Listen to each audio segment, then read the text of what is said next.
back to the Schmitter's 100 Acre Woods. So today I'm out here looking at stacking some firewood. So I want to kind of go through why we do both the totes and stack our firewood.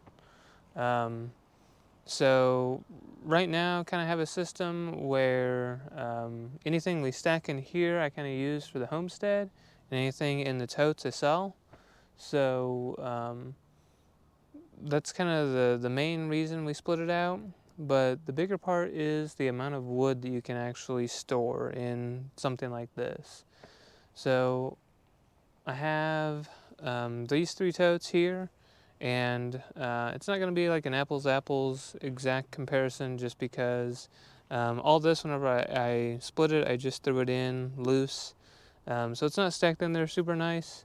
But I have these 3, and then I have another one over by the splitter that's full back down there that I need to bring up here.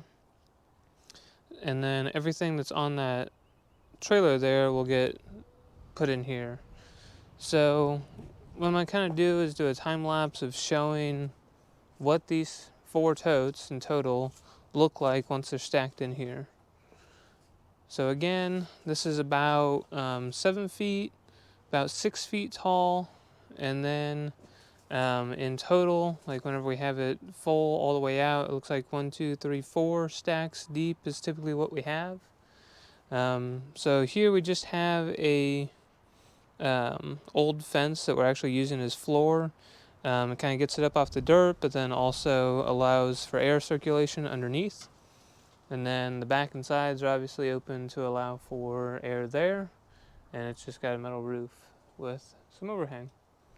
So in the next few days, be working on getting this stuff stacked just to open these totes back up. But it's a super convenient way to get this stuff stacked, or get this stuff split and then get it over here, because I want to stack it in here.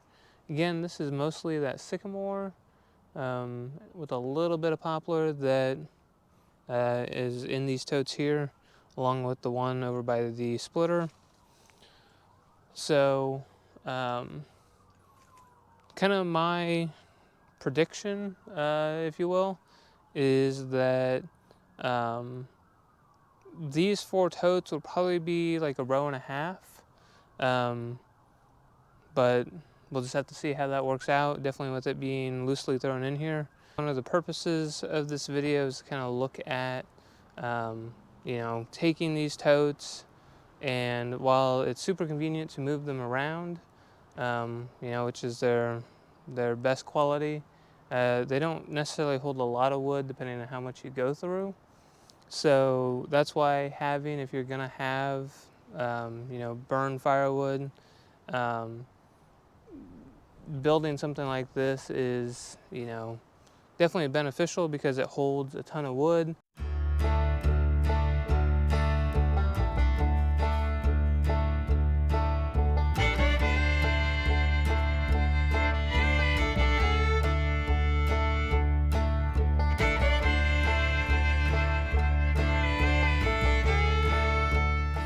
Update partway through. So got this tote empty. This is what it filled up. So it filled up, I don't know, almost halfway or about halfway up. So again, important note of why we stack. So kind of 2 main reasons. 1, space savings. This right here, granted loosely stacked, was in this tote. So much neater, can store it undercover, have a nice breeze coming through. Second, that's where the breeze kind of comes in.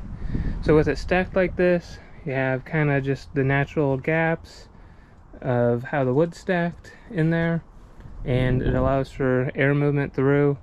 Whereas whenever it's all just kind of stacked in here like this, yeah, the top bit's getting sun, and there's a little bit of a breeze coming through, but no breeze can really get through, just because it's all kind of in there messy. Whereas even I think whenever it's 4 rows deep like this, you still have air movement through that's going to make it through this. And like this will be stacked with maybe 1 or 2 rows for a bit, and then we'll add to it, so we'll kind of have time to dry before that. But again, this will probably be used in 2.5 to 3 years, so it'll have plenty of time to dry all the way before we have to use it. So that's one tote. I'm gonna work on getting this one next, then fire up the tractor, move that one over, and then the one's over by the splitter. So just kind of show you what one row looks like though, so that you have kind of some concept of what that is.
Okay, this is what I got after getting that 4th tote emptied.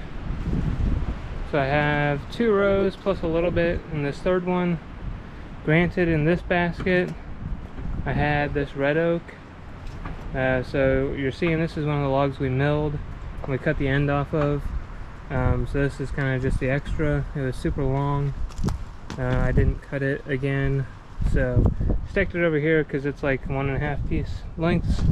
So I just stacked it kind of over on the side so it could dry over there. But so this actually went a little bit further than I thought it would. I thought it would be closer to 1.5 in these totes here, and it was 2 and I don't know, maybe 1/4. So while it's very convenient putting it in these totes, and definitely, like, since this is, you know, not right next to the splitter and we're splitting right into this, just kind of keep the mess and everything away from this direct area.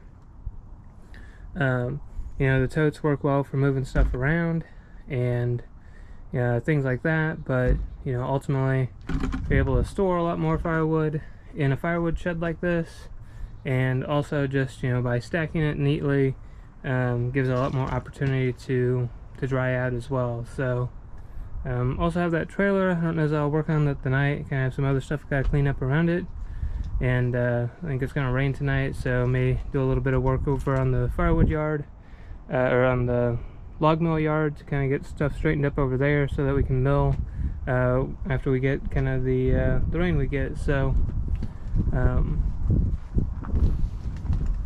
so that's kind of what we're looking at for these 4 totes.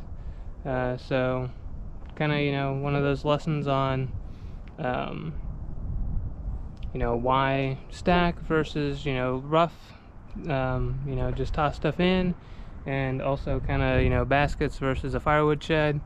Again, I think if, you know, you have any where you're using firewood of any significant quantity, it's good to have something like this because you can just store a lot more in a pretty small area. So anyway, hopefully you found this interesting. Hit that thumbs up button, subscribe. We'll catch you next time.